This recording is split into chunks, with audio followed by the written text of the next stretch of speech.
when Trump rebuked Netanyahu and accused him of destroying the chance for peace.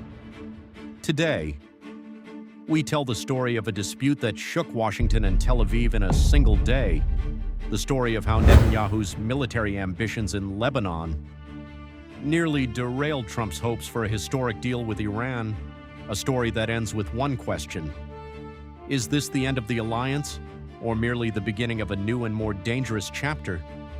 The call the world never heard.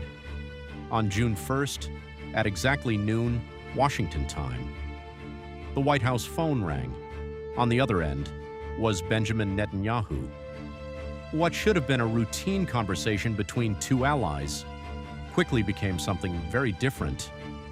According to an exclusive report by Axios, citing American and Israeli officials, as well as a third source familiar with the discussion, the exchange was nothing short of explosive. Trump, increasingly frustrated by Israel's military escalation in Lebanon, did not hide his anger. These are not media speculations. They are accounts leaked from people familiar with the conversation. One official described it as one of the most difficult calls between Trump and Netanyahu since Trump returned to the White House. But what pushed Trump to this point?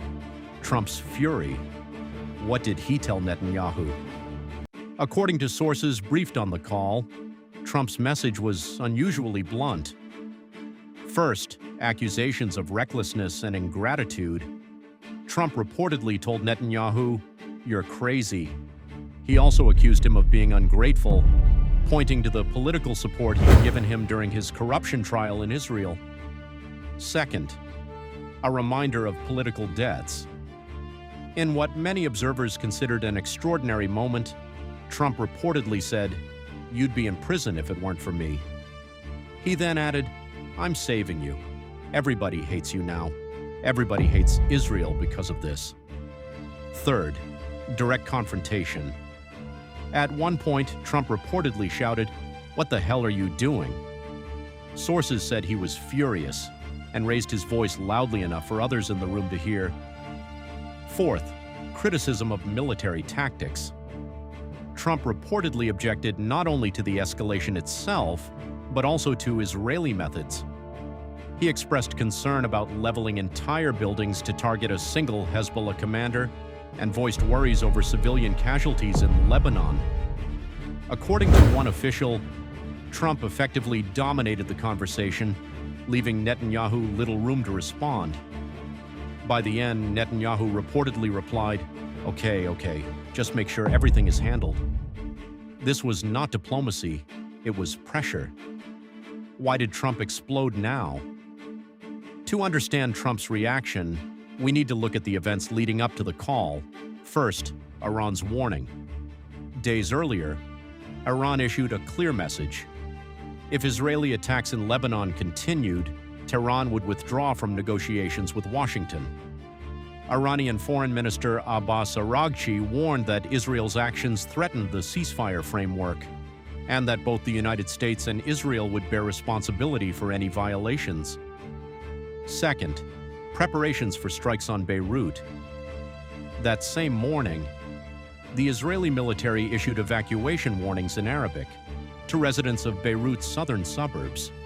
Israel appeared only hours away from launching major strikes in the heart of the Lebanese capital.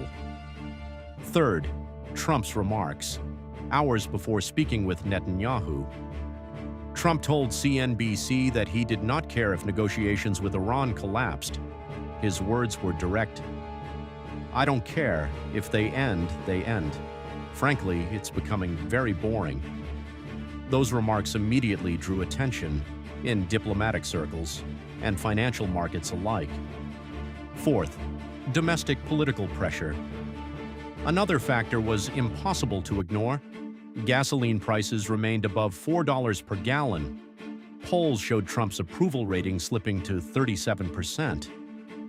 Trump wanted the conflict resolved before the 2026 midterm elections. From his perspective, Netanyahu was standing in the way. What happened after the call, after the conversation? Trump moved quickly to present the outcome as a success. First, a victory message on Truth Social. Trump wrote, "I had a very productive call with Prime Minister Bibi Netanyahu. No forces will be moving into Beirut, and any forces already heading there have been turned back." He also claimed to have spoken with senior Hezbollah representatives who had agreed to halt all firing. Second, Netanyahu steps back. Hours later, Netanyahu issued a statement. He said that if Hezbollah continued attacking Israeli cities and citizens, Israel would respond against terrorist targets in Beirut. However, he also acknowledged that no strikes on Beirut would take place for the time being. Third, Hezbollah's position. Trump claimed Hezbollah had accepted a ceasefire arrangement. Sources close to the group did not publicly confirm that claim. The Lebanese embassy in Washington stated that Hezbollah had agreed to an American proposal calling for a mutual halt to attacks. The deeper story, why the relationship changed. This dispute did not emerge overnight. It reflects growing differences between the two leaders. First, deal versus war. Trump wants a deal. He wants an end to the conflict with Iran, lower energy prices, and a political victory before the midterm elections. Netanyahu wants military victory. He wants Hezbollah weakened and Iran permanently constrained. Those objectives are increasingly difficult to reconcile. Second, Iran's Lebanon condition. Tehran has made calm in Lebanon a prerequisite for meaningful negotiations. As Israeli operations expanded, Trump concluded that Netanyahu was undermining his diplomatic efforts and jeopardizing both economic and political goals. Third, eroding trust. Several analysts believe the relationship has reached a turning point. Trump no longer views Netanyahu solely as a strategic ally. Instead, he increasingly sees him as a political liability, complicating his own agenda, a lasting victory, or a temporary pause. Let's summarize what happened in just 1 week. Trump described the Iran talks as boring and said he did not care if they collapsed. Netanyahu threatened strikes on Beirut. While the Israeli military issued evacuation warnings, Iran warned it would abandon negotiations if Israeli attacks continued. Trump lashed out at Netanyahu, calling him reckless, accusing him of ingratitude, and reminding him of past political support. Netanyahu then stepped back, at least temporarily, from plans to strike Beirut in less than 24 hours.